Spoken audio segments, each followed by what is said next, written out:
Olá, amigos e amigas da TV Santa Maria. Hoje no programa Frente a Frente vamos retomar os nossos temas de discussões aqui da nossa cidade, da economia, da política, enfim, depois de realizar um rol de entrevistas com os candidatos à prefeitura aqui de Santa Maria, bem como os vices na questão da eleição que teremos agora no dia 15 de novembro.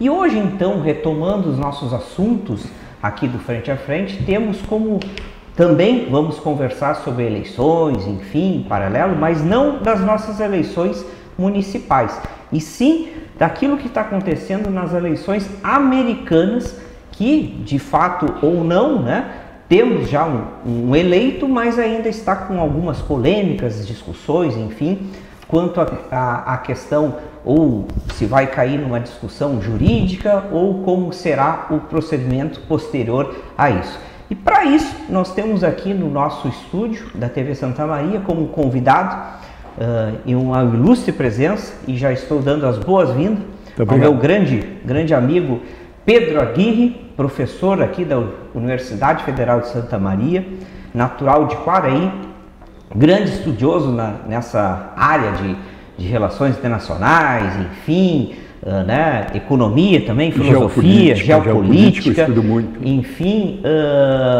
já contribuiu bastante, não só para a nossa região aqui, mas para o Brasil inteiro, e tem uma vasta experiência na questão, principalmente geopolítica, porque frequentou muito e estudou muito lá nos Estados Unidos, e vai falar um pouquinho da experiência dele sobre o que está acontecendo hoje, mas também fazendo um resgate histórico daquilo que é a experiência dele, naquilo que a gente pode contribuir para entender melhor isso que está acontecendo lá nos Estados Unidos, que é uma eleição totalmente diferente da nossa, né, Diego? Pedro, perdão. Então, boas-vindas novamente, é muito legal conversar com o senhor aqui sobre esse tema que ainda está... eu acho que foi semana passada, né? Foi. Sobre as eleições. Dia 3, correto? 3. E nós estamos também no meio de uma eleição aqui no nosso município, no Brasil inteiro, né? E vamos ver. Mas lhe pergunto então, Pedro, por que isso nessa questão começando a primeira pergunta, que eu acho que todo mundo tá assim, como é muito diferente a eleição de lá, por que não está ainda finalizada no sentido de dizer que de fato um candidato que é do Partido Democrata ganhou a eleição e o outro perdeu? Por que acontece isso? Enfim, e aí a gente começa a conversar sobre um pouquinho desse fenômeno que está acontecendo. Meu caro economista Alexandre Reis, a minha saudação, como também estendo para os telespectadores deste canal de televisão TV Santa Maria, que tanto contribui para o desenvolvimento cultural dos santamarienses, como também para o processo de modernização da sociedade e das organizações de Santa Maria. Então, meu caro economista Alexandre Reis, é um prazer estarmos juntos. Alexandre, antes de eu fazer essa incursão na tua pergunta, eu gostaria de situar os nossos telespectadores no fato por que um professor do interior passou a estudar, se preocupar com um tema que ele é muito mais vivenciado nas grandes universidades brasileiras, que tem, por excelência, centros de estudos internacionais. E nós não tínhamos na minha época de professor. Então vamos lá. E eu começo pela minha vida de acadêmico. Eu fiz filosofia pura, fiz o direito, e toda a minha vida acadêmica eu observava, sentia os meus colegas que eles chamavam os Estados Unidos de imperialista. E a União Soviética como o paraíso, muitas vezes, da liberdade para o mundo. Aí esse processo, essas colocações evoluíram e nós chegamos a um momento histórico que foi denominado o período da Guerra Fria. Então, o acadêmico Pedro Aguirre foi resultado cultural, intelectual da Guerra Fria. Aí fui fazer meu pós-graduação em São Paulo também muito polarizada, o mesmo painel que tinha aqui em Santa Maria. No pós-graduação, no momento de reflexão, eu disse: gente, eu, para ter uma visão geopolítica e geoeconômica do mundo, eu preciso conhecer apenas dois países. Conhecer os Estados Unidos e conhecer a União das Repúblicas Socialistas Soviéticas. Que era naquela época. E hoje a atual Rússia. Né? E separado, né? Porque teve.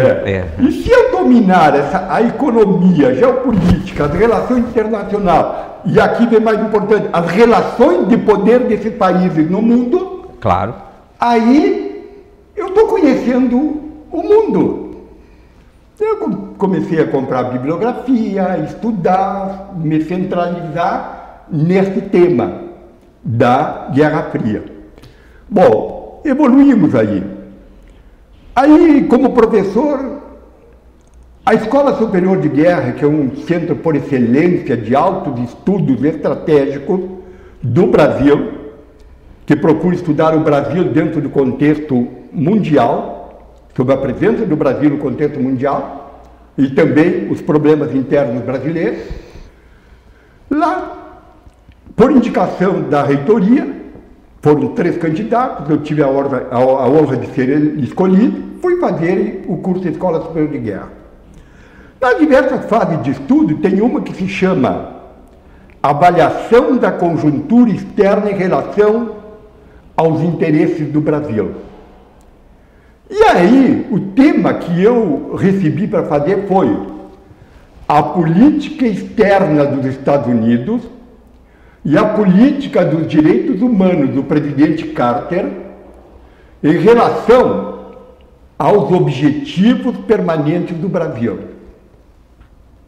Um tema bastante difícil.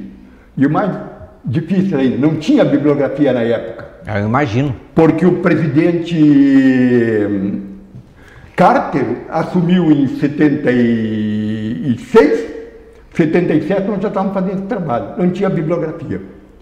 Bom, aí o que é que eu fiz? Eu descobri um ideólogo polonês que era secretário de segurança do governo dos Estados Unidos, que se chamava Zbigniew Brzezinski.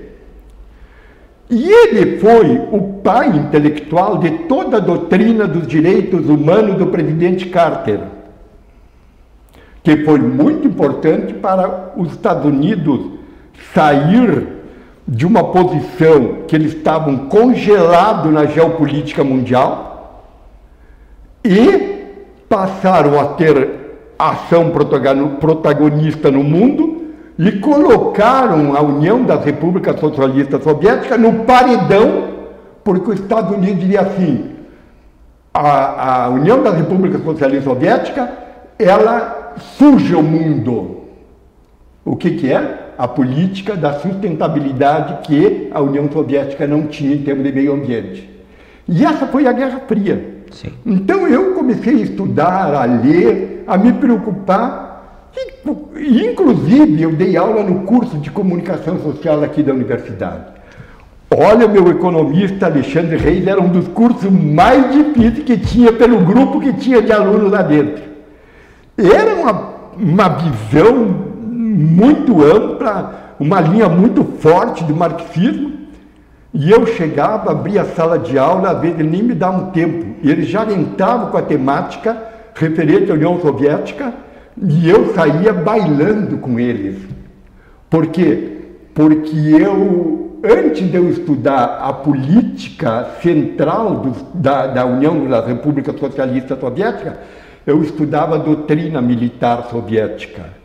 Porque no momento que eu dominar a doutrina militar soviética, eu tinha poder de chegar às políticas de Estado, porque as políticas de Estado da União Soviética saíam da diretriz da política militar. E aí, então, eu passava, eles adoravam a minha sala de aula porque discutiam comigo tudo isso, né? Sim. Então, esse momento foi muito importante para a minha vida e concorreu, porque depois que eu fiz esse trabalho no Rio de Janeiro, eu apresentei em várias universidades brasileiras, e aí a Embaixada dos Estados Unidos ligou para o Dr. Valando, que era o reitor, pedindo uma cópia do trabalho. Mandamos a cópia e depois veio um contato para que eu fosse passar um dia na embaixada para discutir com eles. Por quê? Porque um professor de uma universidade, de um centro de interior, escolheu um tema tão importante, tão difícil, que não tinha bibliografia na época, claro, tão difícil, para elaborar o trabalho de curso. Então, aqui está o porquê que um professor do interior, um professor de uma universidade que não tinha um centro de estudo internacional, se dedicou a esse tema.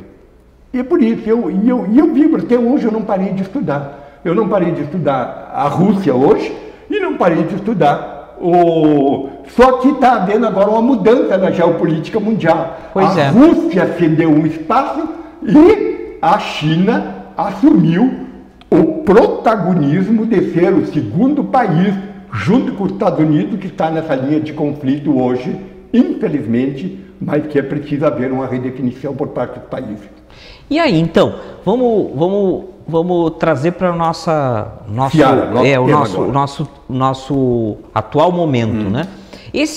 Eu não vou dizer que, minha opinião, acho que não é um conflito, porque isso é natural lá na eleição americana, essa discussão que fica entre os dois candidatos.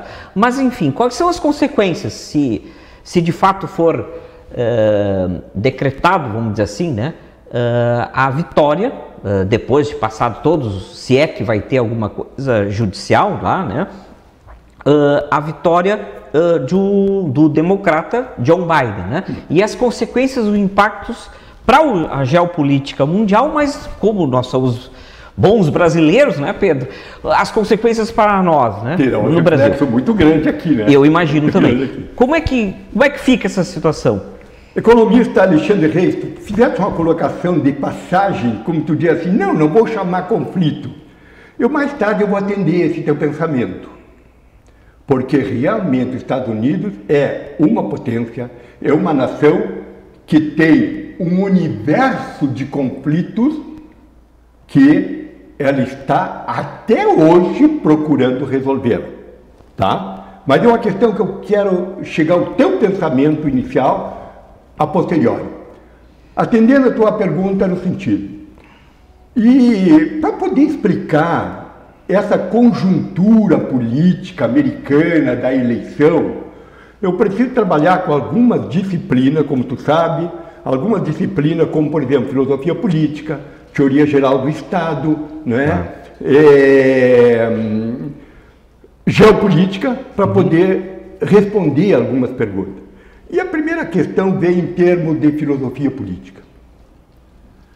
A grande diferença que nós brasileiros temos diferença de compreender o sistema político americano é porque lá existe um sistema autêntico, verdadeiro e legítimo do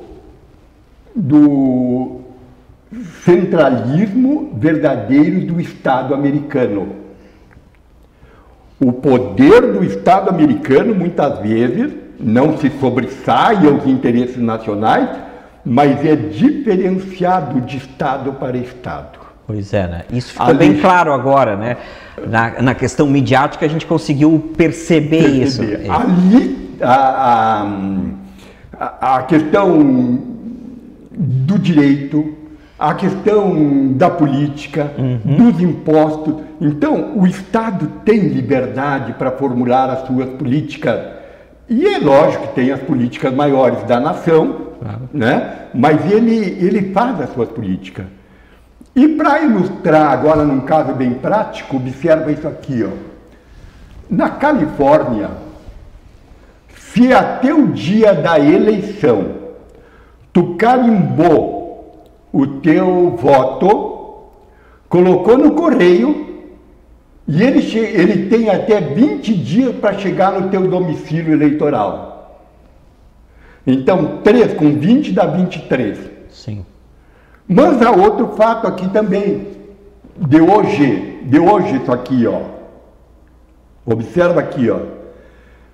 Até o dia 23 de novembro, olha lá, 23 de novembro, é o limite de prazo para que o último estado americano, Washington, lá em cima, não é Washington DC, Washington, né?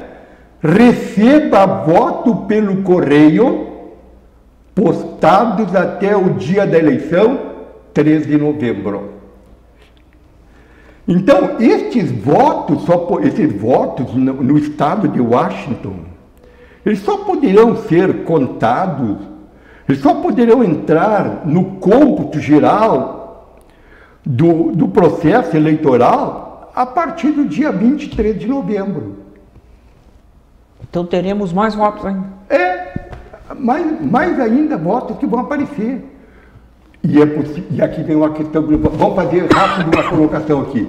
E possivelmente esses votos agora vão definir a questão do Congresso Nacional, porque o Senado está com uma interrogação e a Câmara dos Representantes, a Câmara dos Deputados aqui no Brasil, também está com uma interrogação, porque não fecharam ainda também as bancadas. Sim. Né? Hoje, nessa conjuntura do presidente americano Trump, o Partido Republicano tem maioria no Senado e o Partido Democrata tem maioria na Câmara dos Representantes. São duas situações diferenciadas. Mas agora mudou. E já que nós estamos nesse termo dos dois partidos, é importante a gente ver. O presidente Trump perdeu. Sim. Mas o Partido Republicano saiu fortalecido dessa eleição. Nunca na história do Partido Republicano, 12% dos negros americanos votaram no partido. E também outra variável, em termos de religião, mais de 20% dos que têm formação religiosa muçulmana votaram no Partido Democrata, no Partido Republicano. E dentro de uma linearidade, de uma racionalidade política, eles não votariam com o Partido Republicano. Compreendo. Eles teriam que votar com o Partido Democrata. E depois nós vamos fazer uma diferença bem grande, qual é a filosofia, a ação do Partido Democrata e do Partido Republicano. Mas isso é interessante, esse dado que está trazendo para nós, da questão de um número maior de negros, né? 12% do eleitorado negro americano votou no Trump. No Trump. Votou. E 20% dos religiosos, do fundamentalismo muçulmano, votou no Partido Republicano. Houve uma certa inversão. Houve. E agora, no momento de medir essa inversão, eu vou evoluir. Sabe por quê? Que o Partido Republicano, o Partido Democrata, é um partido que ele acolhe, que ele recebe, que ele procura dar guarida àquilo que a gente chama as minorias americanas. LGBT, negros, imigrantes. Os latinos, né? E aí nós temos a questão dos latinos. Né? E os latinos também, é muito perigoso. Só deixa eu não fugir desse pensamento, claro, que vai ser importante, porque o Partido Republicano trabalha com todos estes segmentos de minorias dentro de um plano homogênico. E quando tu trabalha no plano homogênico, tu perde a identidade e políticas mais direcionadas para esses segmentos que eu acabei de falar momentos atrás. E isso aqui prejudica em termos de eleição do Partido Democrata. Claro. Partido Democrata. Já que nós estamos falando disso aí, é preciso evoluir uma coisa. O presidente Trump, eu não tenho dúvida, mas eu posso falar porque eu não tenho representatividade. Agora, o presidente Trump, ele já perdeu essa eleição. E depois nós vamos ver outra questão aqui. Ele já perdeu. Porém, o trumpismo vai permanecer muito vivo ainda. E agora o professor Aguirre, que é da área, que também é da área da filosofia, da sociologia, que gosta de fazer projeções, que gosta de lançar estímulos, de levar também as pessoas com quem ele trabalha a pensar. Claro. Agora eu vou te dizer uma coisa. O hoje derrotado Trump, dentro de 2 anos, para a renovação de 1/3 do Senado americano, o professor Aguirre está achando que ele volta como candidato ao Senado americano. Será que nós vamos ser o primeiro canal de televisão para colocar isso no mundo? Provavelmente sim. O economista Alexandre Reis e o professor Aguirre. Pode ser que seja Acho que ele vem como candidato a senador. Acho que como ele vem candidato a senador. Para tentar, e tu acha que... Porque o trumpismo... Sim, eu entendi. Não vai acabar. Não vai acabar. E ele saiu, o trumpismo saiu fortalecido. Porque eu vou te dizer uma coisa... Devido a essa constatação que tu trouxe de dados, ou seja, o aumento de votos dos negros. Na Flórida houve aumento dos imigrantes latinos no Trump, né? Aí é que é o problema. Também, a Flórida, né? Já que tu passou agora, deu um salto aqui, a Flórida é uma questão muito sui generis. Pois é, né? Quando eu falo em latino, diz assim, latino, o Partido Democrata vai ganhar. Ele leva derrubado lá. É isso. Não, não é. Porque nos latinos nós temos os cubanos, que a maioria vota com o Partido Republicano. Os cubanos. Os venezuelanos que hoje estão na Flórida votam com o Partido Republicano. Não é? Então, isso aqui é uma diferença muito grande. Claro. Não há mais hoje a unidade de pensamento dos latinos imigrantes na Flórida. Há diferença, então. Então a Flórida também teve uma mudança. Teve uma mudança também lá. Com esse atual. E Pedro, assim, ó, já agora tudo isso eu fiquei pensando assim, e o impacto agora da volta, vamos dizer assim, dos democratas, porque o último democrata que foi presidente foi o Obama. Foi. Agora, John Biden. Isso para o Brasil? Bom, primeiro, antes de falar lá fora, eu preciso fazer uma análise nossa interna aqui. Eu, como um professor, como um estudioso, eu hoje tenho uma preocupação muito grande com a condução da política externa brasileira nos últimos 16 anos. O presidente Lula, a presidente Dilma e o presidente Bolsonaro, eu não acredito que eles tenham uma visão de confusão entre política de Estado e política de governo. Mas, infelizmente, os três, infelizmente, estão confundindo política de Estado, que é responsável pelos interesses, pelos objetivos nacionais permanentes do Brasil, com política de governo. Eu concordo que a política de governo do presidente até seja ligada ao Trump, mas eu não aceito que a política de Estado defendida, implementada pelo Ministério da Relações Exteriores do Brasil sejam políticas lineares com o governo americano.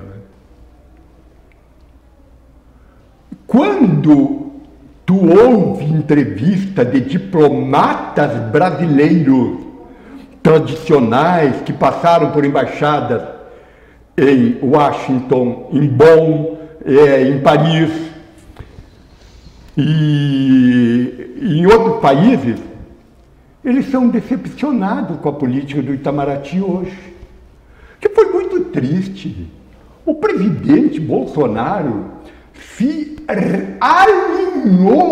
alinhou sem nenhuma reflexão sobre se os interesses do Brasil iriam entrar em conflito com os objetivos americanos.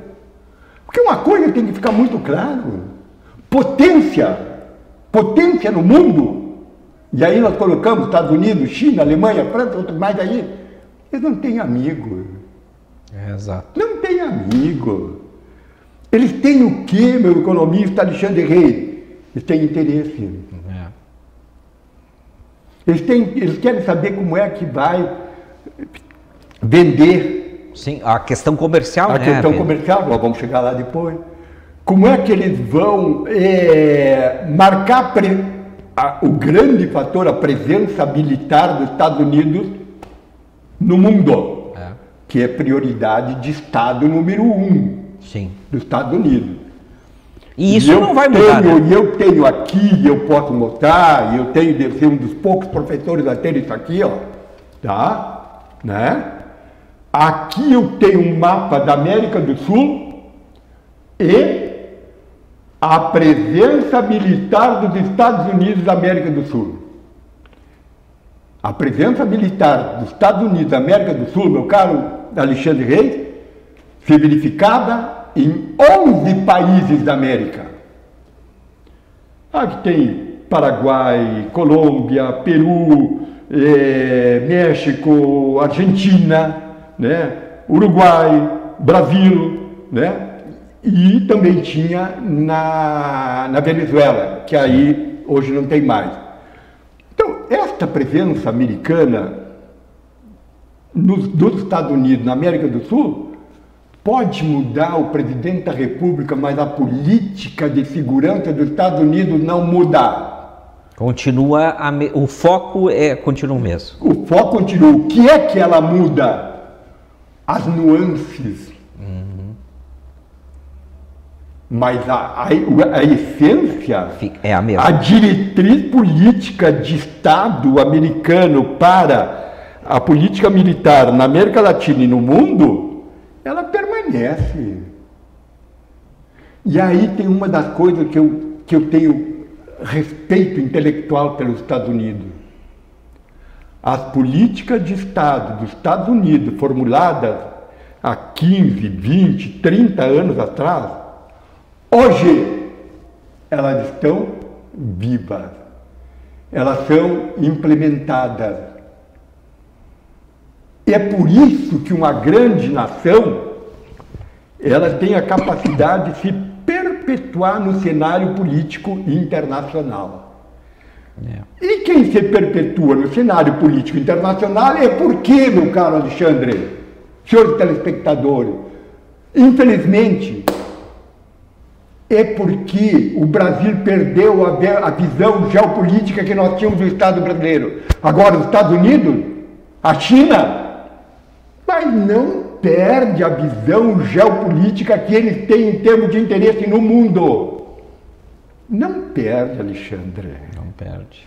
Ela é permanente no tempo, na variável tempo e na variável espaço. Eu agora estou fazendo um estudo, porque eu comprei uma bibliografia muito boa sobre a China. Mas só fazer esse trote para mostrar aqui. Olha, eu fiz um estudo. As diretrizes geopolíticas da China, olha, em pouco tempo toma conta do mundo. Toma conta do mundo. Vou dar só um exemplo agora que se passou, que me causou muito profundo isso aí, porque eu sou da área acadêmica, sou da área universitária.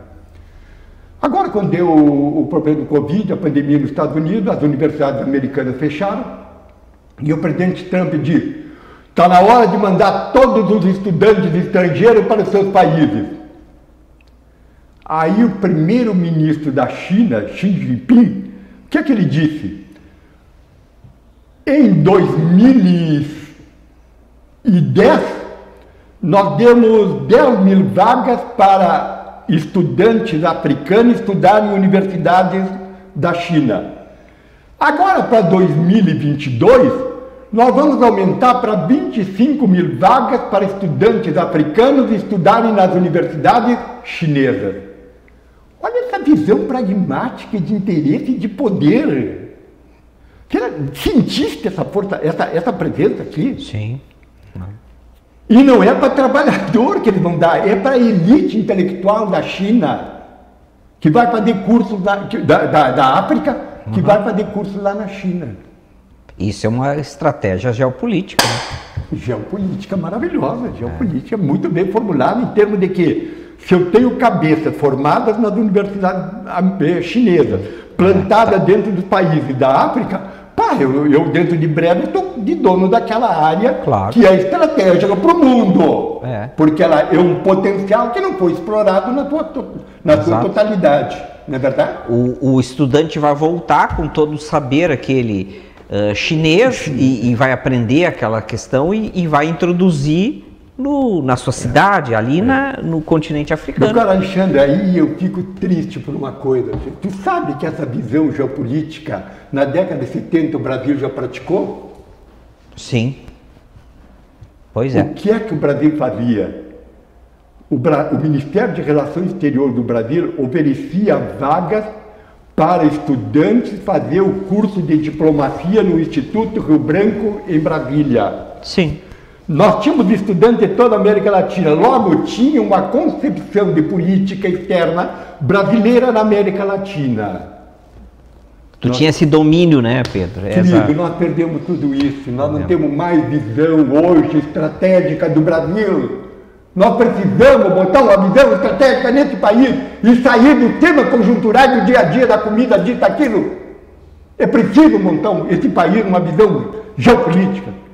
Eu tenho uma bibliografia de geopolítica, eu estudei geopolítica com professores do Uruguai, Bernardo Guagliotti de Belli, que era um dos maiores estudiosos de geopolítica. E eu fui aluno dele. Olha, eu jamais esqueço quando certa vez ele me disse, eu vou falar em português, mas foi em espanhol, Pedro Aguirre, no momento que o Brasil colocar em ação as diretrizes geopolíticas do general Golbery Couto e Silva e de mais outros pensadores geopolíticos do Brasil, vocês passam a ser interlocutores no mundo da política internacional. Que quando tu tem a visão clara da tua movimentação geopolítica, tu sabe formular as tuas diretrizes de política externa para o mundo. Tu te coloca num posicionamento que vai repercutir na questão da relação comercial, nas relações outras entre os países. E evidentemente que hoje o Brasil está enfraquecido nesse sentido, né, Pedro? Vamos agora, nessa tua preocupação como economista e pós-graduado, mestrado pela PUC de Porto Alegre, eu agora vou entrar em algumas questões importantes para ti aí. Quais são as 4 políticas imediatas do presidente Biden? As 4 políticas de governo. De governo, não é política de Estado. Sim, do governo que ele vai executar. Que ele vai implementar, vai executar. Primeiro, retorno ao Clube de Paris. A questão do meio ambiente. Foi triste demais, né? Olha, eu estudei as reuniões do Clube de Paris, era comentarista de várias rádios aqui em Santa Maria. Eu estudei porque eu tinha que colocar para os ouvintes tudo atualizado. Nós temos que respeitar o mundo. Olha, se nós não respeitarmos o meio ambiente, o clima, hoje já está trágico para nós. Não vamos nem no Nordeste brasileiro, na Amazônia brasileira, mas inclusive em termos de quê? De municípios brasileiros. Quando é que nós observamos essas cheias, ou como a gente fala na fronteira, as enchentes, te lembra? As enchentes. Ou a seca, né? A seca, parabéns. Os desequilíbrios, né? Olha, o Clube de Paris definiu com clareza, depois de mais de 15 dias de reuniões dos grandes especialistas, todos os índices aceitáveis para o clima e para o meio ambiente. Claro. E, por meu Deus, o presidente Trump assume e tira os Estados Unidos do Acordo de Paris. E é bom dizer uma coisa, hein? Os 2 países mais poluidores do mundo, em termos de poluição, Estados Unidos e China. E aí ele tira os Estados Unidos, mas vamos evoluir. Então, o Biden pretende fazer o retorno ao Clube de Paris. Segundo, fortalecimento da economia. Tu deves te lembrar, como economista, que os fundamentos da economia americana antes do Covid, até, vamos dizer, até dezembro, fim de dezembro, a economia dos Estados Unidos estava com todos os índices, fundamentos em elevação. Exatamente. O produto interno bruto em ascensão. O produto interno bruto dos Estados Unidos. Desemprego baixíssimo. Desemprego baixíssimo, parabéns, desemprego baixíssimo, não é verdade? O setor agrícola. Isso, pujante. Vendendo para a China, vendendo até para o Brasil venderam. Até para o Brasil venderam, né? A tecnologia. A tecnologia. E aqui tu coloca, nesse momento tu coloca a tecnologia. Sabe que eu fiquei muito feliz há dias atrás? Uma das coisas que eu sou muito feliz, eu vibro, eu gosto de ler as matérias que aparecem sobre o agronegócio brasileiro. Sabe que há dias atrás eu li uma matéria, até eu acho que era brasileiro o autor, de que o agronegócio brasileiro está mais avançado em tecnologia digital do que do que o campo americano, do que a empresa rural americana. Mas isso aí é verdade mesmo. Sim. É verdade. Nós evoluímos internamente, se a gente for pensar no complexo soja, né? Ele fez com que a gente tivesse esses ganhos que tu acabou de mencionar aí. Né? Mas isso é interessante, isso aí é uma outra coisa muito interessante que tu está trazendo para nós, a questão a política econômica do Trump ali em dezembro. Vamos dizer, até dezembro. Sucesso total. Salto, né? E eu chegava a fazer algumas reflexões discutindo com amigos meus, e eu sou muito feliz porque, graças a Deus, com o meu conhecimento, eu tenho hoje um guri daqui de Santa Maria, daí da universidade, que é meu filho, Ricardo Aguirre, e ele hoje trabalha em Boston, na Nike do Brasil. Nossa. E quando nós estávamos no aeroporto, que ele estava saindo para os Estados Unidos, para Boston, eu disse para ele: meu filho, ao chegar na Nike, vê se não tem um espaço aberto de tu trabalhar, de tu te relacionar nos negócios da Nike com o mundo asiático. E para a felicidade minha e dele, tu sabe que agora ele está trabalhando da Nike como global partner, parceiro global, está trabalhando com os países asiáticos. Mas que bom! Então, quando eu discutia com ele em dezembro sobre a sucessão presidencial nos Estados Unidos, ele tinha uma tendência, e ficou muito faceiro com a vitória do presidente Biden, e ficou muito faceiro, eu dizia para ele: Ricardo, com esses indicadores aqui da economia americana, produto interno bruto, renda per capita, modernização do agronegócio, ocupação de espaço dentro da tecnologia da China também, na Europa, eu digo: olha, o Trump vai ganhar. Porque agora eu vou fazer eu estagiei no Partido Republicano, no Partido Democrata. Eu tenho uma tendência eu tenho mais afetividade com o Partido Republicano. Agora, não tenho nenhuma afetividade, nenhuma vontade de relacionamento com a concepção de governo do presidente Trump. Por quê? Ele é personalista,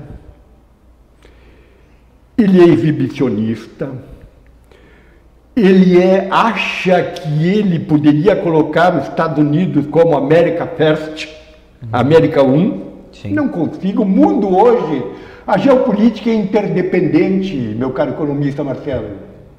A geopolítica é interdependente, a economia é interdependente. Sim. Tu, como economista pós-graduado, sabe. Então, essas tendências me agrediam o meu modo de pensar.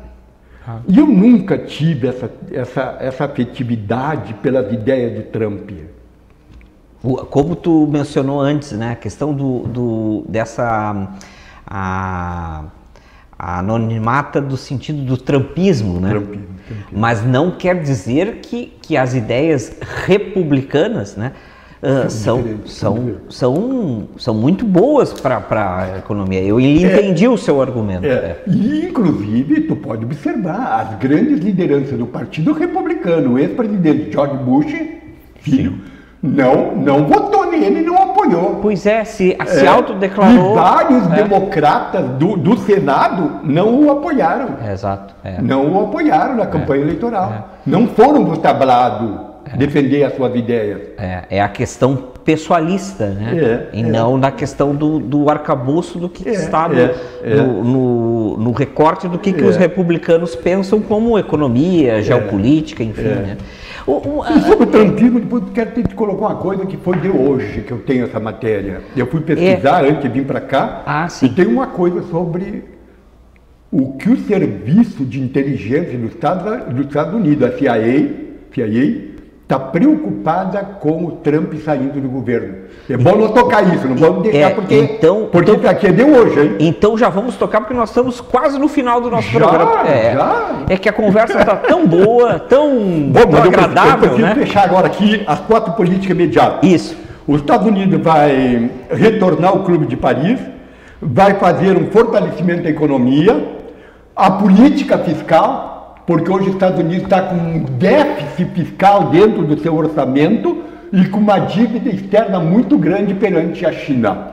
Tá? Exato. E agora vem a outra questão muito importante, que é a economia verde ou o programa verde de sustentabilidade, que é uma bandeira que vai deixar muito alegre as minorias do Partido Democrata. Exato. Né? Tá, então... Mas sobre essa informação que o senhor tem aí... eu inclusive... Para a gente fazer o fechamento. Eu tenho algumas coisas que eu fui pesquisar hoje que ainda não chegou ainda na mídia. Opa. É que eu entrei na Associated Press, que é a melhor agência de notícias do mundo, que é americana e que tem aqui no Brasil também, em São Paulo, sede. E hoje saiu duas matérias que me deixaram preocupado. Uma, o Serviço de Inteligência dos Estados Unidos está muito preocupado porque o presidente Trump, ao sair, ele pode o quê? Revelar algum segredo de Estado da inteligência americana. E qual é o fator que mais concorre para isso? Primeiro, a questão psicológica dele, exibicionismo, né? De querer ser o melhor e o maior. E o terceiro, ele está saindo da campanha eleitoral, senhores telespectadores, com uma dívida pessoal de bilhões de dólares. E inclusive um agente da CIA, nesse documento, ele fala o seguinte, é muito perigoso alguém que tem dívida não vender informações estratégicas, nós temos muito medo disso. Então, esse é um fator importante. Outro fator importante que eu preciso colocar aqui, né, é sobre isso, e eu fui pesquisar. Como é que as Forças Armadas do Brasil, e eu não vi ninguém, nem na CNN, nem na Globo News, tratarem desse assunto, mas eu fui pesquisar, estudar e tenho aqui. E como sou ex-aluno da Escola Superior de Guerra, eu conheço o pensamento, a doutrina militar brasileira, né?